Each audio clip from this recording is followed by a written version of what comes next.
Contohnya klasifikasi hewan berdasarkan makanannya. Kelebihan dari materi ini itu dekat dengan kehidupan sehari-hari, metode variatif dan pengamatan kooperatif, serta kekurangannya indikator masih sederhana hanya membedakan syarat atau perbaikannya. Perlu ditambahkan aspek analisis, misalnya menganalisis rantai makanan berdasarkan jenis hewan. Yang kedua yaitu materinya diatur di setiap waktu.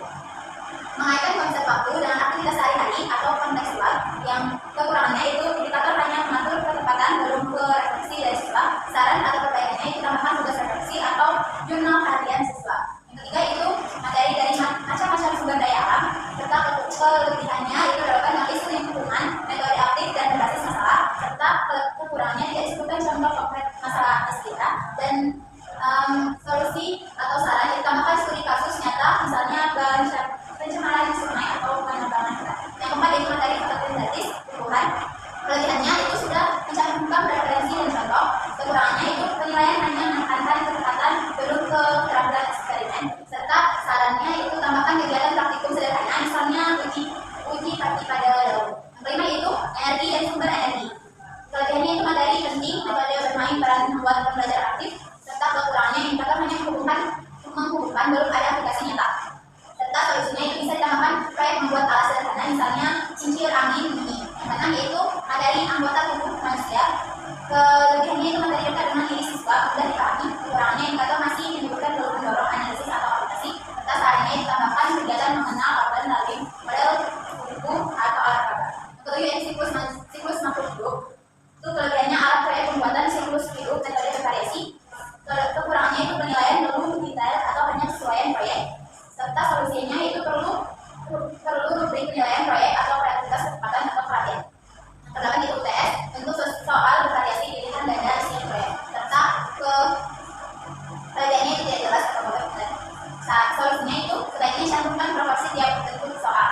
Yang kesembilan itu tata surya, ada simulasi gerakan bumi atau metode aktif. Kurangnya itu belum ada kegiatan eksperimen sederhana, misalnya globe atau sender, serta saran atau solusinya tambahkan percobaan untuk memperkuat pemahaman rotasi atau revolusi. 10 yaitu materi atau bentuk benda. Kelebihannya itu sudah ada proyek tugas menguatkan psikomotor. Kekurangannya itu indikator masih menekankan atau menjelaskan. Serta solusinya itu perlu praktik atau misalnya percobaan perubahan wujud tes. Yang 11 yaitu materi ekosistem. Kelebihannya itu menyentuh hubungan antar komponen metode berbasis masalah. Kekurangannya itu tidak ada kegiatan lapangan untuk melihat langsung ekosistem. Serta solusinya ditambahkan observasi ke lingkungan sekitar sekolah. Yang ke-12 yaitu pesawat sederhana. Kelebihannya itu kontekstual dengan kehidupan sehari-hari. Kekurangannya indikator hanya menghubungkan belum mengukur keterampilan praktik, serta solusinya ditambahkan praktik langsung menggunakan pengungkit atau tidak menjadi kontrol. Ke-13 yaitu materi lingkungan sekitar, mengajarkan siswa membedakan lingkungan sehat versus tidak sehat, serta kekurangannya itu penilaian masih fokus positif. Solusinya ditambahkan proyek kebersihan lingkungan sekolah sebagai nilai sekolah. Yang ke-14 yaitu dari makanan. Materi ini penting untuk memahami kestabilan ekosistem.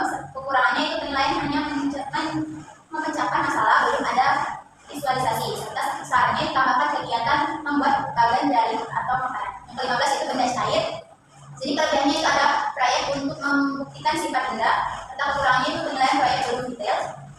Dan solusinya itu buat rubrik penilaian eksperimen, proses atau hasil laporan. Yang ke-16 itu tugas. Jadi kelebihannya itu ada penilaian objektif sikap dan psikomotorik.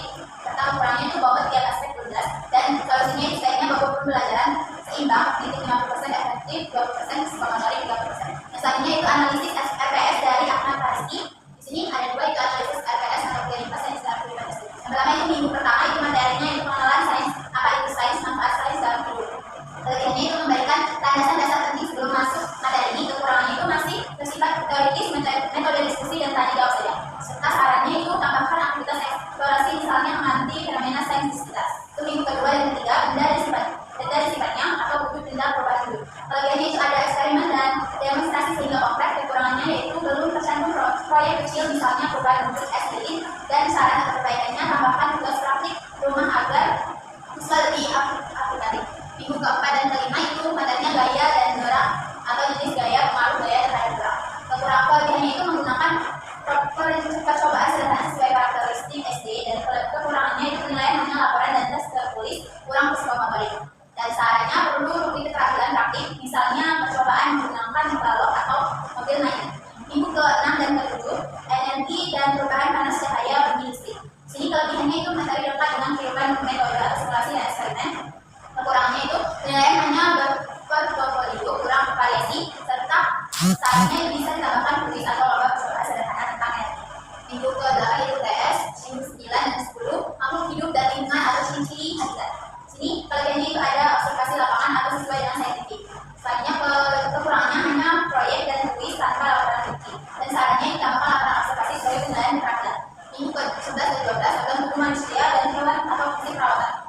kelebihannya itu menggunakan multimedia dan gambar anatomi yang berbeda, dan kekurangannya itu penilaian hanya tes praktik kurang berbasis sikap. Dan sarannya tambahkan nilai sikap, misalnya kesadaran dan juga kesehatan tubuh. Minggu ke-13 dan 14 itu materi daun hidup dan tumbuhan hewan mereka berproses tumbuhan. Jadi kelebihannya itu cerita bergambar sesuai anak, dan kekurangannya itu kegiatan kurang berdekatan ke perambahan ilmiah, dan saran atau perlayannya bisa ditambahkan proyek tanaman mengganti pertumbuhan. Minggu ke-15 yaitu pemanfaatan sains dalam kehidupan teknologi sederhana.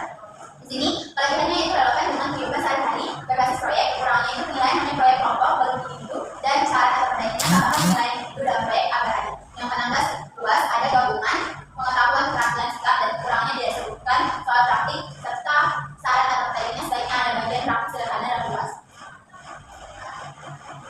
Selanjutnya yaitu analisis RPS dari yang dibuat oleh Anissa Julieta. Di sini ada komponennya yaitu identifikasi mata kuliah. Kelebihannya sudah lengkap, nama, kode, SKS, dosen, waktu, administrasi jelas.